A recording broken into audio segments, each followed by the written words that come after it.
Unfortunately, we had to cut the communication with London in order to open the communication with California. This is the moment that you are waiting for since a while. It's a very important moment. And we will have a conversation with Mark Zuckerberg. And as soon as the communication will be open, we will start the conversation. It's really great to have Mark. He has been a great friend of VivaTech. He was here a few years ago. And he was also in Paris many years ago. And I had the privilege of interviewing him twice. One in 2011 with the EG8, and the other time was in 2017 with Tech for Good, and he was there, and it has been a great meeting. Do we have the connection with Mark?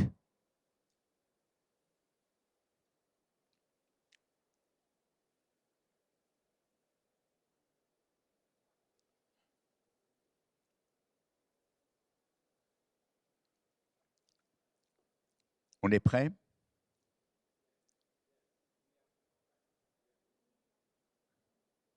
Ah, here you are. Bonjour, Marc. How's it going? Fine. Good to see you. And yourself? Good to see you. Good to see you. Mark, you don't need any introduction. You are the founder and the CEO of Facebook. And I think that if there is a rock star in the internet world, you are that rock star. So it's great to have you back. Thank you for joining us. I know that it has not been very easy with everything that you have to do. And I do hope that next year you will be in person, not only for VivaTech, but also for Tech for Good. My very first question is something a little bit personal, is to understand how you, Mark, Priscilla, and the family have been able to go through the COVID, and how have you dealt with the lockdown and all the family issues, while at the same time running Facebook on I don't know which kind of tool, but you will tell us which kind of tool later on. Yeah, well, Maurice, I mean, it's been a strange year, right? As it has for everyone. And, I have to say, I look forward to next year, being able to be in Paris with you in person. Tech for Good, the President's Summit and VivaTech, usually fall around my birthday in May. And Priscilla and I make this have made this somewhat of a habit of making a trip to Paris, which is one of our favorite cities, to be able to visit, to come. And we're sad not to be able to do that this year. But it's been I think it's been a strange year. It's been tough in a number of ways, but I've also just been inspired by how resilient the folks at Facebook have been in adapting. It's as quickly as everyone had to shift to working remotely.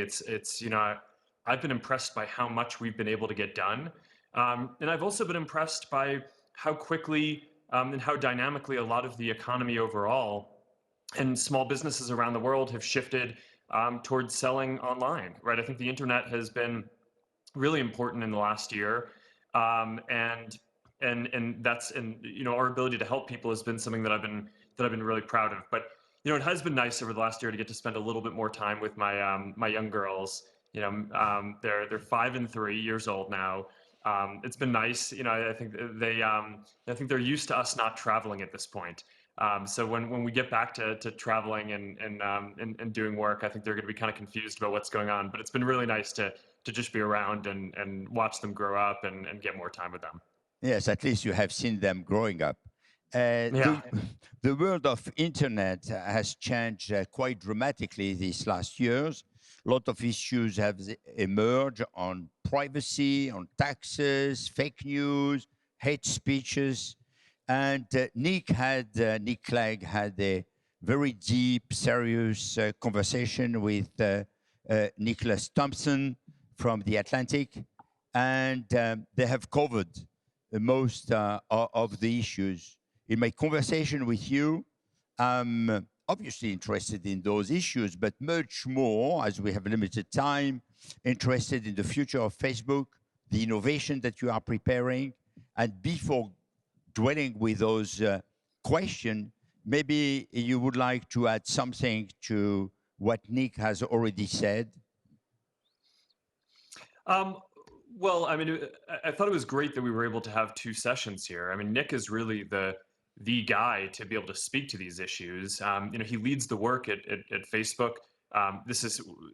These are areas that I take incredibly seriously, right? Balancing important social equities around free expression and safety and privacy and competition, and making sure our products promote well-being and are good for society and good for the world. And there are a lot of really complicated trade-offs that I think deserve more than just a few-minute answer, which is why it was great that Nick was able to speak to this. But he really is leading this work at the company, and has a lot of experience both in technology and as a statesman, and is I'm really grateful to have someone like him who can help us steer the ship on that. Yes, I know that you are taking all those issues very seriously, and that is one of the reasons why I thought that it would be good to have two sessions. What I would like to do with you is to speak about three areas which I believe are quite interesting, and maybe they are shaping a little bit the future of Facebook. One is about shops. The other one is about AR and VR. For the people who don't know, AR is augmented reality, and VR, in my poor English accent, is virtual reality. And the last thing I would like to cover with you is creators. So let's start with shops. I'd like to know what has led you to create shops, what was the idea behind, and can you tell us a little bit how shops has been adopted, how many shops have been opened, how many operations are dealing with shops, how many subscribers or shoppers, or users. Maybe you can tell us also if with shops you are starting a race or a competition with Jeff and Amazon. Well, this is an area that I'm pretty excited about. There are more than 1 million active shops today, and there are hundreds of millions of people who are engaging with them. But what we're really trying to do is make it so that any business, and especially small businesses, can open up an online storefront across our whole family of apps, right? So you create a storefront once, and then today it's live in Instagram and Facebook, and over time we want to get it so that it also can open up a shop inside WhatsApp and Messenger as well. And potentially in the future in any of the work that we're doing in virtual and augmented reality. So just kind of as a one-stop shop for doing that. And that's, it's been something that's been really important over the last year, because with all the lockdowns, a lot of physical storefronts have been closed, but online storefronts have stayed open. So what we've seen is a lot of commerce has shifted to online. It's been a lifeline for a lot of businesses. We've been proud to be able to provide this service during that period. It's still quite early. There's a lot more that we want to do here. But I think that e-commerce is just going to keep on growing. It's been massively accelerated in the last year, but I think it's going to keep on being an increasing trend. And shops should make it very easy for all kinds of businesses to engage with this, including all of the small businesses who haven't historically had all the tools to build out sophisticated online presences like all the big companies have. For consumers, I think it also just makes the experience a lot easier and better. I think a lot of you have probably had this experience where, you see something interesting in an ad on Instagram or on Facebook, and you click on it, and it takes you to some website that now has lost complete context on who you are, right? So if you want to go pay for something, you have to enter in your credentials from scratch. It's not personalized to you at all. So part of the experience here is to go from discovering things in our social media apps to then just being able to go down the funnel and engage with the business more deeply and be able to buy things. I think that just it makes the experience better for people. If people buy more things, that's better for businesses. It helps keep them afloat during this period. So it's a virtuous cycle, and it's something that we're just very excited about. And is there any idea of competition with somebody else? Well, I I don't mean, know. A small e-commerce site called Amazon. there's a lot of competition in a lot of these areas. It's yes, I don't think we're making a dent in Amazon yet. We partner with a lot more of the ecosystem. So we have a close partnership with Shopify, who also builds great tools to support businesses in growing on the internet. We've partnered with a lot of other companies like that. Our approach here has been to try to be pretty open and partnership oriented. We're not going to build all of the tools that businesses need in order to grow and sell online, but we build some really good ones where a lot of businesses can drive a lot of sales through our ad products. And if we can extend that by now enabling purchases and browsing directly, that would be great. But we're going to do that in partnership with a lot of companies. Okay, now I will move to your favorite new priority, augmented reality and virtual reality. Some years ago, I had tried the very first version of Oculus, and it was already quite impressive. And recently, your team helped me to try the new Oculus Quest 2 from Facebook.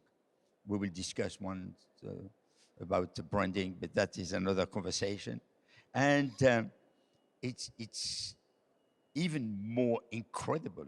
It is really made of thrill and emotions, and I must say vertigo. Wow, it was quite scary. And it's also a completely new experience. I don't know who in the room or who is connected and has already tried Quest 2. If they have not, I suggest that they do immediately, because it is quite impressive. But there is one criticism that I would like to make, which is the headset. It's a bit heavy, complicated to fix, and I'm sure that you see that it is a bit unnatural.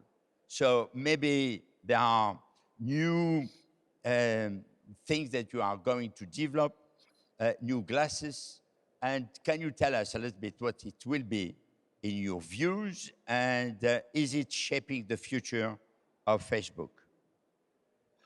Yeah, so virtual and augmented reality are areas that I am very excited about for the future, and the reason is that what we are really focused on at Facebook is helping people connect, right? That's what I wake up in the morning and go to bed at night thinking about, and a lot of the experiences that I've wanted to be able to build around helping people connect with each other, even from before I started Facebook, you really need a technology that helps you feel like you're right there with another person in order to deliver those. So what virtual and augmented reality are all about is delivering this sense of presence, right? The feeling like you're really there in another place and with another person, which is different from any other technology that we've had. When we're looking at our screens, and whether it's a phone or a computer, or we're doing this video chat, it's enough to give us a mild sense of presence, like we're there with each other. But we're basically, the whole time we know that we're in a different place, and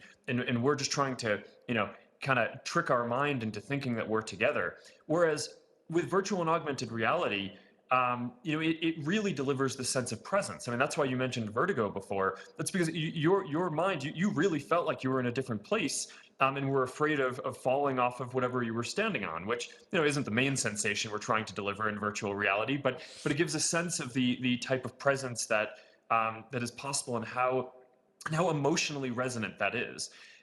So there are a few different directions for this technology that we're excited about. One is virtual reality, which is what Quest 2 is.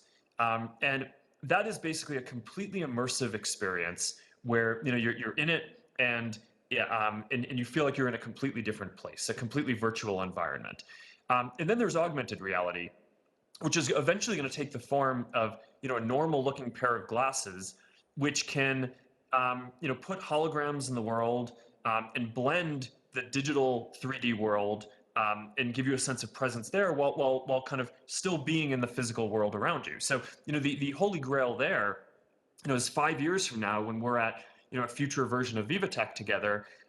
If I can't make it to Paris, you'll have hologram Mark sitting on the couch next to you, or I'll have hologram Maurice sitting on my couch here in California, and when I want to show you what the next version of Quest or the augmented reality glasses are that we're working on, I'll just be able to snap my fingers and here's a hologram version of it, and I can hand it to you, and you can touch it and you can put it on and feel it. If we want to play a game, we'll be able to just snap my fingers. Here's the game.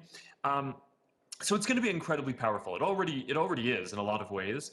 VR with Quest 2 has reached an inflection point where it's now starting to take off a bit faster than even we expected. And a lot of the use today is games, right? Really immersive environments, media, games. But part of what is exciting to me is that we're also starting to see it branch out beyond that. A lot of the experiences are social experiences, people hanging out with each other, which at the end of the day is why Facebook is in this and why we're helping to build this.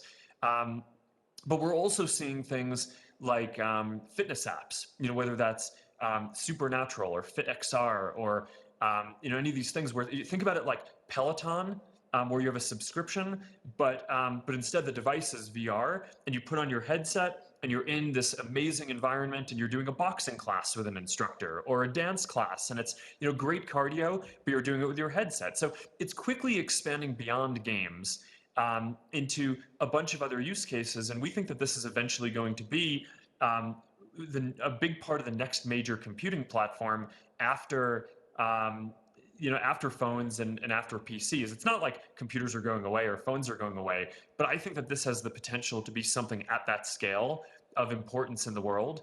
And when it is, I just think these social experiences that we're going to be able to deliver through that by having a real sense of presence with another person are just going to be amazing. I mean, this is what I've been hoping that would exist for like 15 years now. So getting to play a role in helping to build this is certainly one of the most exciting things that I think we get to work on now.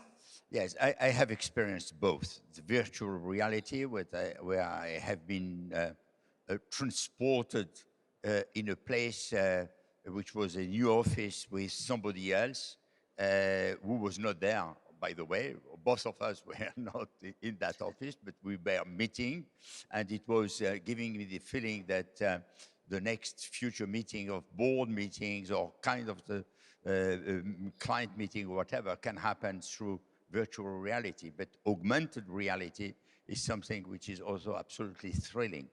The headset is going to change?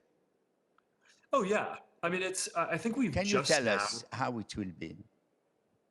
Yeah, I mean, I think we've just hit sort of the minimum threshold form factor that's going to be kind of a mass market device. I mean, this is I think we've learned that it needs to do a few things. One is, in order for this to be widely adopted, it needs to be wireless, right? The early version of Rift, probably that you tried, had a wire, and so you could look around and you can see a world, and it could feel immersive.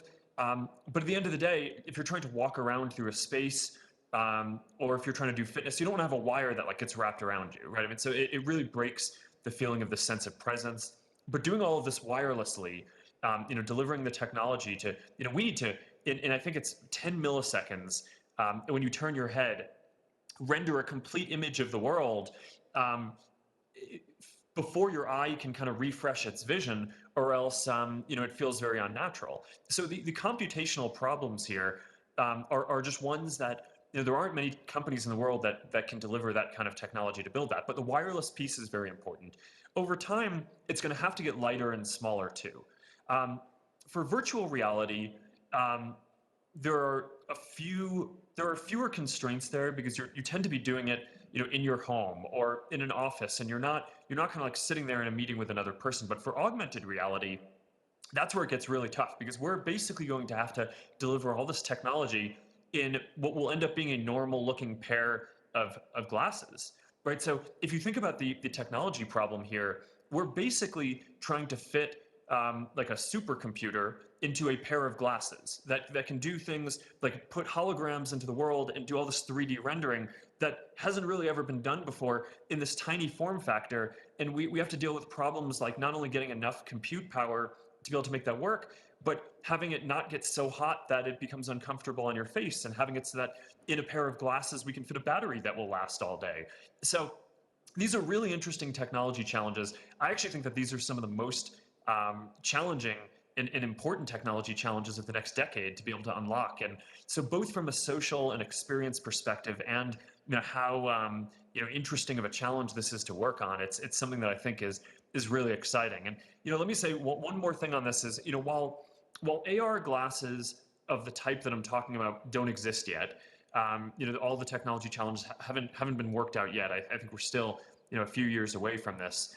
One of the things that I am excited about is we're partnering with EssilorLuxottica to ship a pair of smart Ray-Ban glasses this year. So they're not going to be augmented reality glasses, but they're going to be smart glasses that basically look and feel like Ray-Bans, but can add a lot more technology and interesting use cases to that.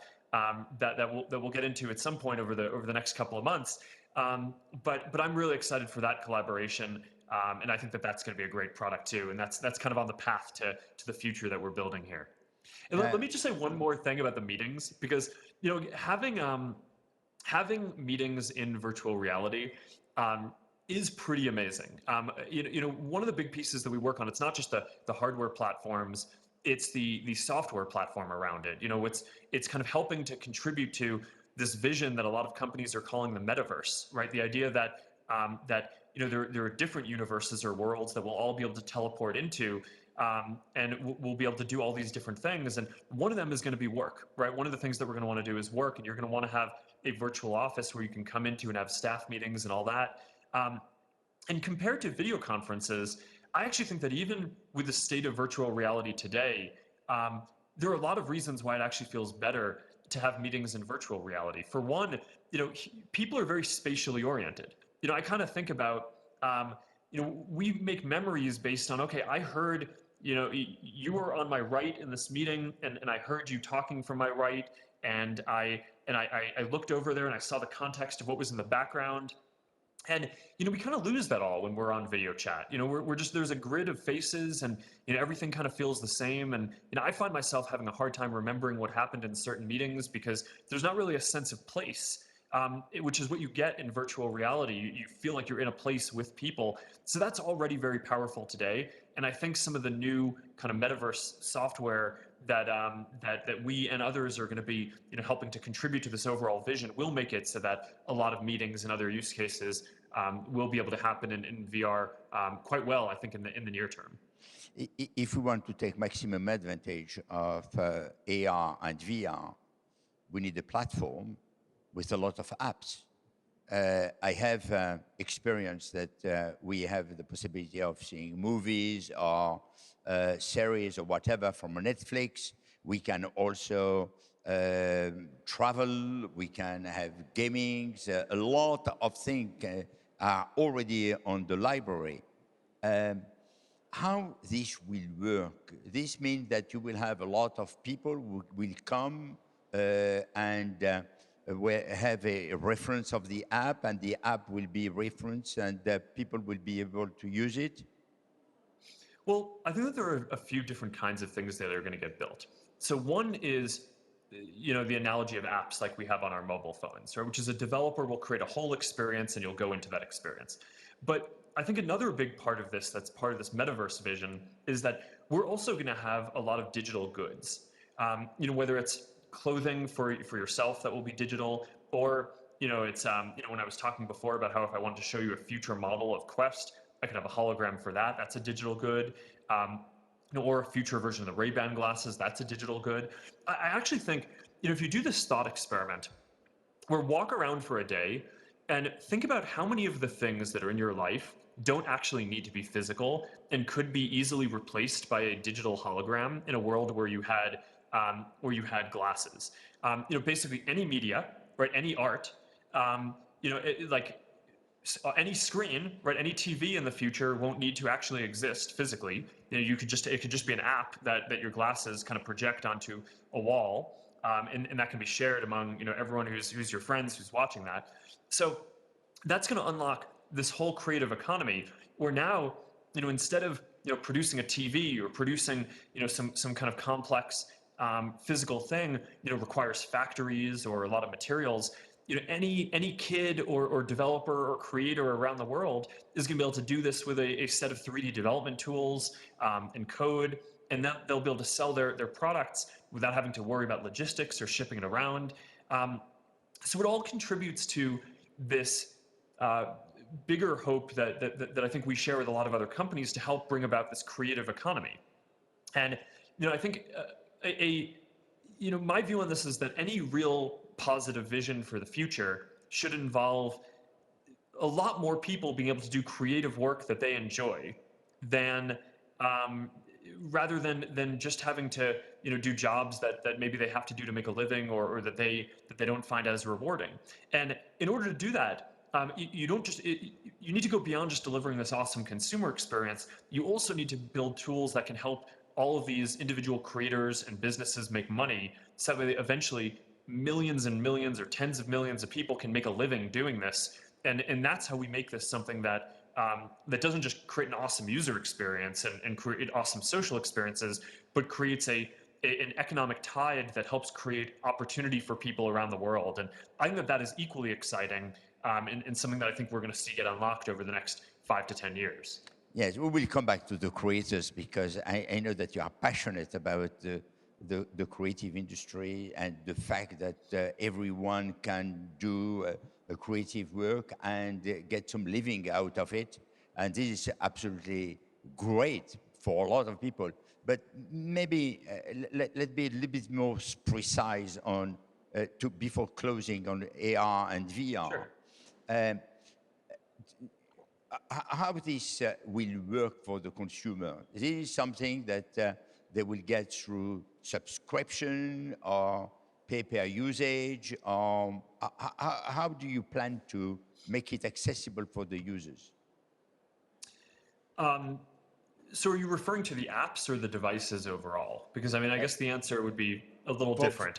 Much more for the apps, because I guess for the device, it will be something that they will buy at a relatively cheap price in the future. Yeah. So maybe it's worth actually going through both. I'll touch on the device quickly, which is our vision and mission at Facebook is to serve everyone in the world, right? So we're not a company that tries to build kind of luxury or products that we sell at a huge premium for a smaller set of people. We want to build something that's accessible to everyone. So, we're not looking at this in terms of thinking, okay, we're going to build this amazing technology. How much can we sell it for?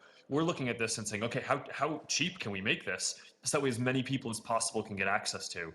And that will mean basically we're going to be selling the devices either at the cost that it takes us to make them, or maybe we'll even subsidize them a bit in order to help get them in more people's hands.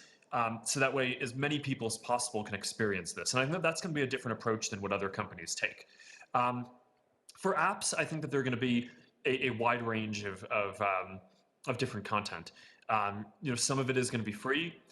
Some of it is going to be paid, where you pay up front. Some of it will be a subscription. A lot of these things, I think, will allow for commerce around digital goods within the apps. So if you think about some of these metaverse experiences that I'm talking about, a lot of this, we and other developers are probably going to want to make getting into those worlds free, but then make it so that people can buy different goods within them.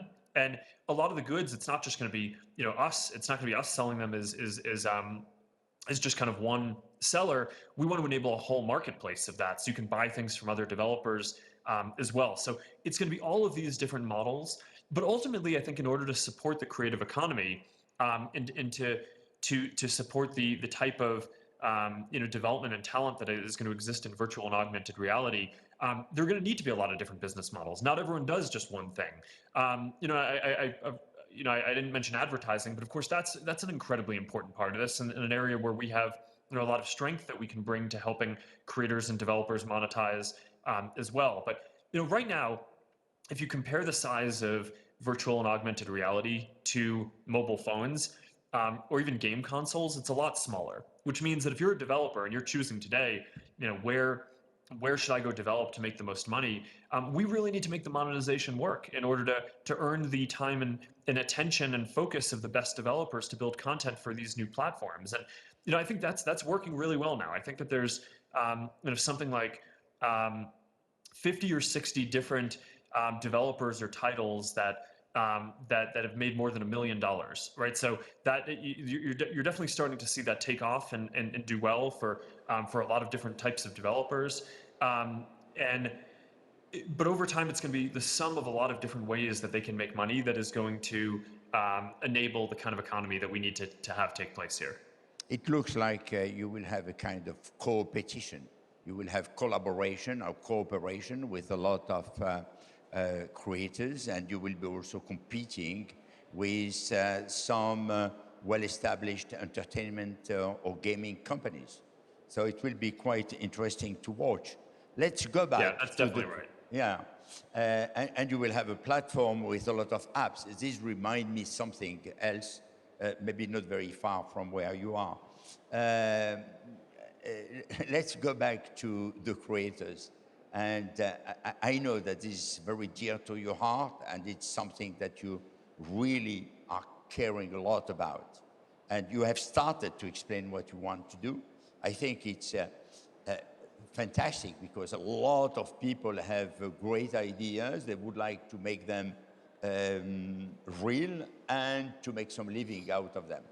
Maybe you can tell us, why have you started to think about the creators? What has been the trigger which led you to think that you have to offer that kind of solution to the creators? And how do you believe that they will be coming and developing a lot of work, and what kind of living they can make out of it?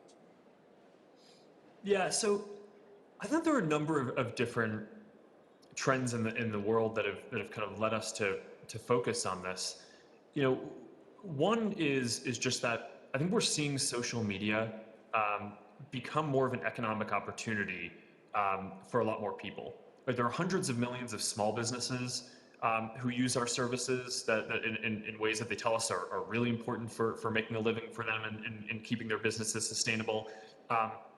And we think that that's going to be true increasingly for kind of individuals doing creative work as well. And we kind of consider a creator to be a business that is basically a personality, right? And who is producing content. And it could be any kind of content. It could be you're an independent writer. It could be you're producing videos. It could be that that you stream playing games, right? So there are a whole lot of different. You're an influencer in a certain area and you built up a community using groups or some other tools.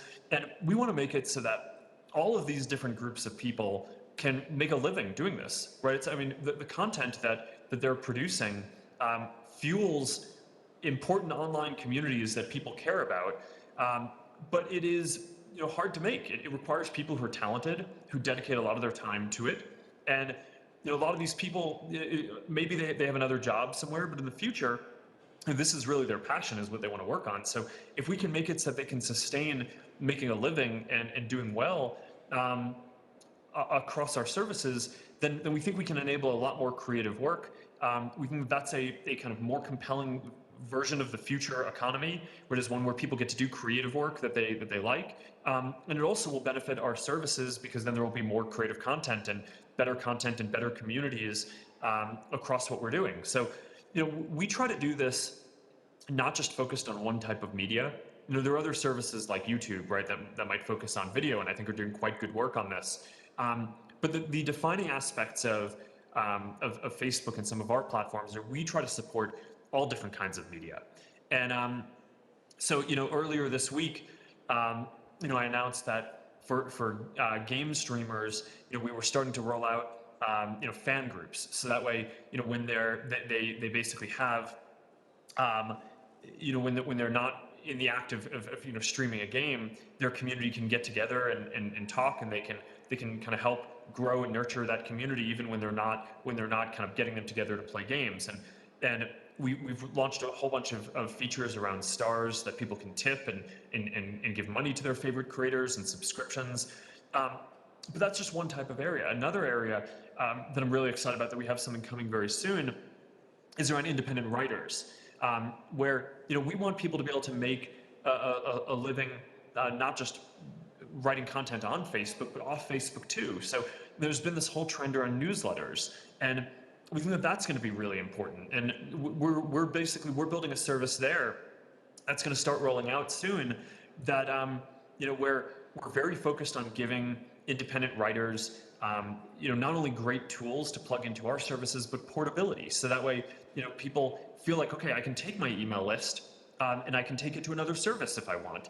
I can take my list of people who subscribe to me over here, and I can build a community in another service if I want, right? To use a different groups app if I don't want to use Facebook groups for that. So I think that kind of portability is helping to build up this whole ecosystem in a way that I think will be very valuable, because all of these different tools and business models are ultimately going to be necessary to reach this goal of supporting millions of people making a living doing this kind of creative work over the next 5 to 10 years. But it is an area that I'm very excited about. And we're very dedicated to doing this across not just one type of content, but all the different types of content. And I think increasingly a lot of creators are going to want to do multiple. We're seeing for some folks who are independent writers, they're increasingly doing podcasts too. And when you subscribe to them, you're getting a subscription not only to their newsletter, but also to their newsletter and podcast. So being able to do both of those on one service, that's going to be really valuable. And we're going to see more stuff like that going forward too. Mark, you look like being fearless or unconscious, or both, because with shops, you are already transforming the business of a lot of small businesses which are in need of having something which is easy to run. With AR and VR, you are changing the world, or at least in a few years' time. With and competing with maybe some other big guys in the valley. Then with the creators, you are not only dealing with culture, you are dealing with entertainment, with gaming, with a lot of people who are eager to develop and to create something. How many hours do you work a day? Well, we have a great team. So, so I probably work a lot, but these are all team efforts, right? We have great people running each of these things, and part of what I'm grateful for is that because we've built such a strong community and such a strong business, we can go have, for example, we have 10,000 people working on virtual and augmented reality and all of that work. So we believe deeply in this. We're investing billions and billions and billions of dollars in it. To build something that we think will contribute to a compelling future, 5 to 10 years from now, once all these things reach some kind of scale. But it is exciting getting to work on some things that I think are really important trends for the future. But also, I feel like we have a responsibility to do that. We're kind of running this business, and I don't think we should just sit here and try to, get as many people as possible to use our current things and make as much money and just call it a day, right? I think the goal should be to build great services and then take whatever success that we have and try to reinvest that into building even more great services for the future. And I think that there are a number of good companies that do that, but I don't know, maybe having 10,000 people work on virtual and augmented reality is a particularly extreme version of kind of reinvesting to try to go build the future. But I don't know, that's how I'm oriented. I really want to make sure that we're always helping to invent and build the next thing. It shows that you are excited by this. we have the feeling that you are much more excited by this, but what you have been with the social networks. We see the passion when you are talking about these new areas. Mark, a great thank you. You have been extremely generous with your time. We are supposed to speak for only 30 minutes. I have cheated a little bit, and I'm pleased to have done it because we got some passionate ideas coming from you, and how excited you are about this new development. So thank you, thank you. You are a great friend, and I'm extremely happy to have been with you. A round of applause for Mark Zuckerberg, and make a lot of noise if you want him back in Paris. More noise. Mark. Thank you, Maurice. So great to have you. Thank you. Have a good rest of the conference. Yeah. And see you next time in Paris.